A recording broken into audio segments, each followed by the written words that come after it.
the top three, if people say, man, what's the top, like far as the social media gay gangs, the top three, no, you shouldn't have done that. Let me tell you the top three. Yeah.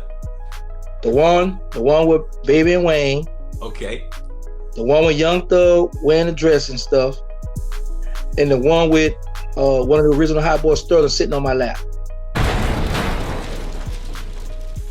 When Birdman and Lil Wayne, the epic kiss, right? That, and you said that's like gay games, you know? That's something that's kind of common in the South or New Orleans or whatever.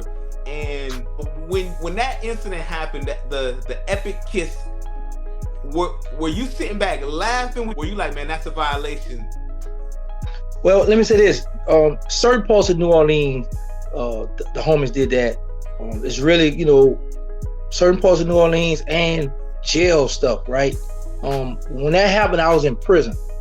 But when I seen it, I was like, oh, he's showing him love. That's his little son. I didn't look at it as, oh, they really messing around. Oh, that's some, because we didn't look at no homophobia. We wasn't homophobia, put it like that, coming up. You know what I'm saying? We were sure about manhood, so it was like, hey, this what it is, pop, pop, pop. This how we rocking. I'm showing love. This my people. I really love him. I die for him. Whereas now in this generation, or even then, it's like, man, what the world? What's going, man? Y'all can't. But like I say, they would go in the ladies' department and buy a pair of jeans to make them real tight, and I don't know how they get in them jeans, and then they sag had their butt showing, but that ain't gay. It's just, so I learned now. I just flow with these youngsters, their social media, the way they do it, and I get in where I fit in. From your experience, was that the first time you seen that level of gay games, or no? He was like, nah, I've seen that before in the street. Man, listen, like I just told you, bro, you go in the club, you see some steppers, killers. They got choppers outside, and man got a Magalab in the club on them, kiss one of his homies on the lip. Okay. And in prison, they play gay, grabbing each other butt, rolling on each other. My homies just wild and crazy like that. But like I say, to the world, it's like, man, what the world y'all doing? Man, you don't do that. It just the city. That's why so many people in prison and on the street love New Orleans, because it's like, man, there's no other place like it. Understood. And do you think that's the marketing strategy that Young Thug took? Because I know he looked up to Wayne and he came up kind of under Baby or Birdman. Do you feel like by Young Thug taking on that moniker of, I'm smoking on D's and I'm, wearing dresses, do you think he just took that to the 10th level as far as saying, this is a good marketing strategy? I see what it did for Wayne and Birdman, and I'm going to take it to the next level. What's your opinion on how Young Thug came into the game and the type of games he started playing with the media? Same thing. Okay. Same exact thing, bro. For a man, somebody that's in the streets to wear a dress, man, that was like on some, but let me say this here. The top three, if people say, man, what's the top, like far as the social media gay gangs, the top three, no, you shouldn't have done that. Let me tell you the top three. Yeah.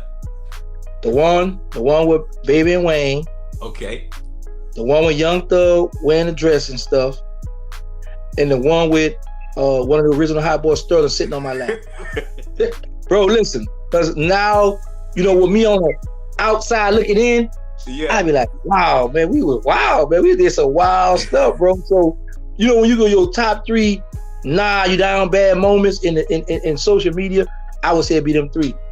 Now somebody else may do something different. Like I say, I didn't have the privilege to have a phone in prison to have access to social media, so I don't know everything what everybody did, but the things that I have seen and done, I'm like, them my top three, man, y'all down bad moments. And you will classify when the brother was sitting on your lap, you will put that in the category as gay games, or is that in a different category? But that's definitely in the gay games category. Well, you could put it in the gay games category, but we wasn't playing no game. We was in the club having fun, because nobody would never disrespect or play with us back then. Okay. If you notice, you not gonna see no old heads from New Orleans or certain people from New Orleans comment on that picture like, man, that's because they used to that. It's just the world that seems like, whoa, you know. So, and I get it. I'm not a person that's in a tunnel vision where it's like, I know where I come from. I'm sure myself. No, I don't indulge in homosexual activity. However, looking at that picture, and know the thing that was like, when I did look at it, I was like, whoa, with my hand on his thigh. That was like, whoa, the world, Gangsta, what did you? But like I say, back then, man, we was steppers, man. We ain't, you know, because right after the club, we gonna have 2-3 girls where we gonna hit, you know what I'm saying, or whatever. But yeah, man, you know, yeah, bro, when I look at it now with this new generation, they'll make you be like, come on, OG, you know you down bad. Yeah, you're right. All right, my bad. You know what I'm saying? And you got to keep going.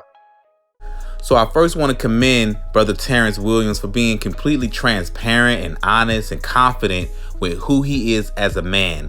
You know, I think we all can attest and we all can speak on the fact that we've known friends or associates, classmates who've always had this, you know, these games that were weird. I call them weird games. Fraternities do it. Male fraternities have their take of weird games. Also in sports. I mean, for the longest, before there was ever a Lil Wayne and Baby incident, basketball players have been slapping each other on the backside. So let's not be ignorant, or let's not ignore, in society there's always been this underlining situation of weird games being played. And I'm not saying that is right. I would never raise my son to play those type of games, but I am a realist. And the fact of the matter is, there are these type of games that are played. And you know, going forward in the future, maybe we can have a masculine society where we play men games. We don't play those type of games. But he was honest, and he was a real man to just share what it is from his perspective and his experience. I want you guys to speak on it. The video before, there was comments stating, oh, we don't play that, we don't play that, these over masculine men, we don't play that. And I think, let's not be naive. You have fraternities that played it. Back in high school, there were always little weird games that may have been played. Basketball players are doing weird things. And as a society, we accept it as normal. Okay? So what's your take on it? Drop that comment in the comment section. I'm just curious to hear. And also subscribe, hit that like button. I appreciate y'all rocking with me. This is King Messiah, over and out. First of all, shout out to King Messiah. Make sure y'all subscribe to his channel.